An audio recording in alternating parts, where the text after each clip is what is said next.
Save My Piggies, Your Life, Your Limb, Your Story, with host Dr. John Phillips and Kim McNicholas.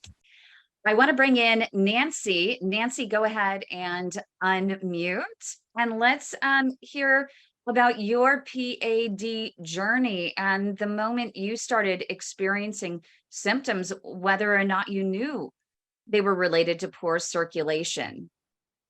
Thank you, Kim, and so glad to be here. I had a heart attack, and actually my heart stopped beating, and I had a heart attack afterwards. On the way to the hospital, I had an EMT that revived me, and had 2 stents put in, had a defibrillator put in. I had suffered diabetes and coronary artery disease for many years, but they missed a couple blockages on a stress 2 years in a row on a stress test. But after that, I was back to work within 3 weeks after all of this happening. But during the year after that, I started feeling some pretty strange symptoms of things like couldn't walk up a flight of stairs good, a lot of pain in my calves. I line dance, and I was having trouble line dancing, tripping over my feet. And when I went back from my checkup with my cardiologist, I gave him all the symptoms, and he said, "Oh, we got to do a stress test." So we did a stress test. It was fine. So I was relieved. I had no idea what was going on, and went on for another year like that. And the pain was getting worse. I had trouble walking. And so I went back again and told him I felt this heaviness when I was climbing upstairs. I had all these symptoms. And he said, "We got to do another stress test." So we did. The stress test was fine.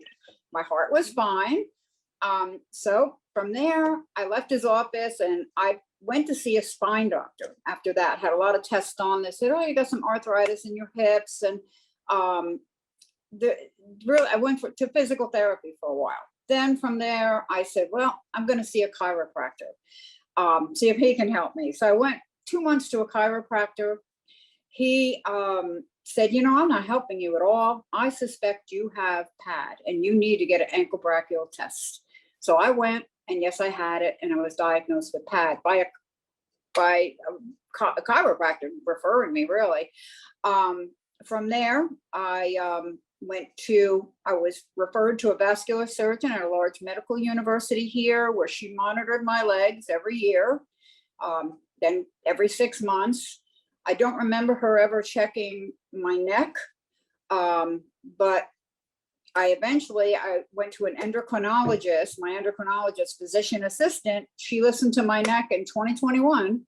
I had the heart attack in 2015, and said, "I hear a swishing noise." So she sent me for an ultrasound, and sure enough, I had a 70% carotid artery blockage. From there, my vascular surgeon tested me every 6 months, kept an eye on it, felt that, well, it's too risky to do surgery. And they also monitored my legs because I have PAD in both of my legs.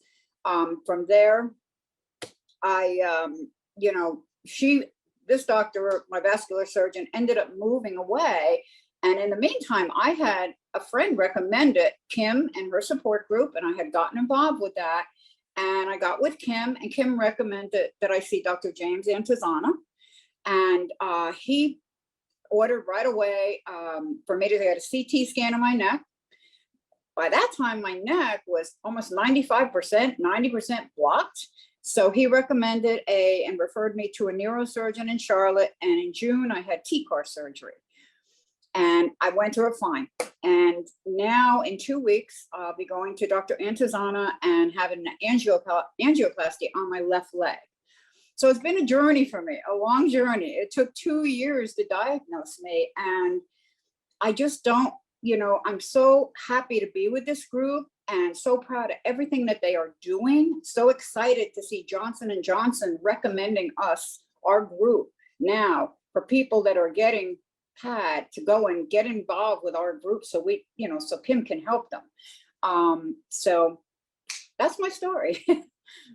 But you've been on such a journey, and I'm curious because I'm assuming that every single time you went back to your doctor, you said, "Come on, doc, I don't understand what's the relationship between my heart and my legs, because I am telling you, my legs hurt. I have cramps. I can't walk up to the stairs without stopping and waiting for the relief.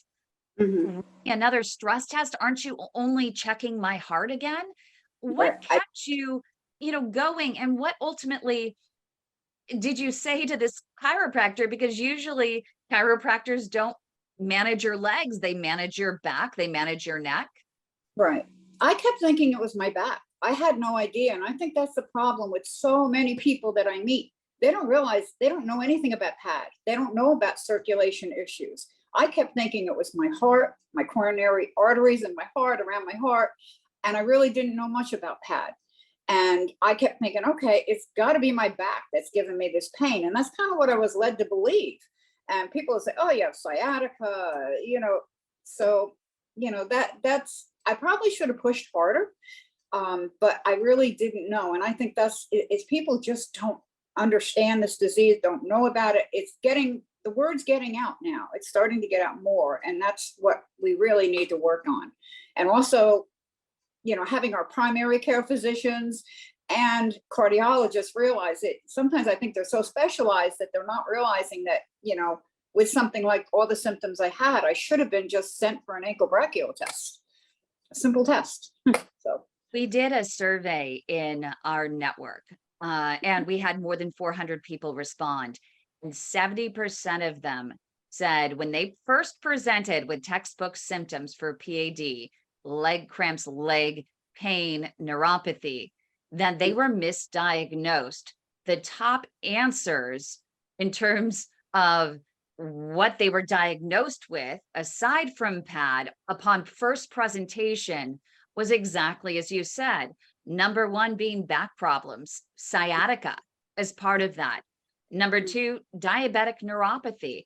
Oh, it's just your diabetes. And in fact, as Larry Shorty Coleman had mentioned during our keynote, that his mom was only diagnosed as having diabetes, and that's why her leg was cut off. There was no discussion about poor circulation with her prior to amputation. And then we had Jason during our fireside chat that he was saying that there was no talk about poor circulation in his arteries before he was offered a below the knee amputation.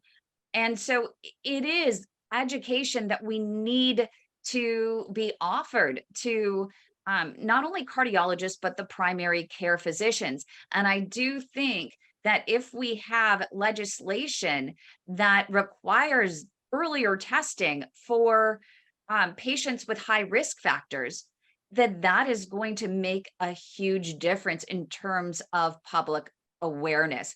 Because I would imagine that you would have fit in that category and they would have done testing 2 years sooner on you. Mhm. And I would have had the testing done. I'm very preventive in everything I do. And I'm a little mad at myself that maybe I didn't push hard enough, but I was doing everything I can and relying on my doctors and going to specialists. And, so now I know knowledge is power. And I would have been doing a lot more 2 years sooner. And I mean, right now, all my numbers are down. I walk half hour to an hour every day. I swim laps. I try to line dance. I'm not real good at it anymore because of the pain in my legs. But, I stay active and I'm eating healthy. I'm doing everything I can to fight this. But I didn't know for 2 years. And I hopefully doctors will start, maybe testing can start being done. It really needs to be done sooner on people. Anybody that's a diabetic or has heart trouble should have tests, I think. But Thank you so much.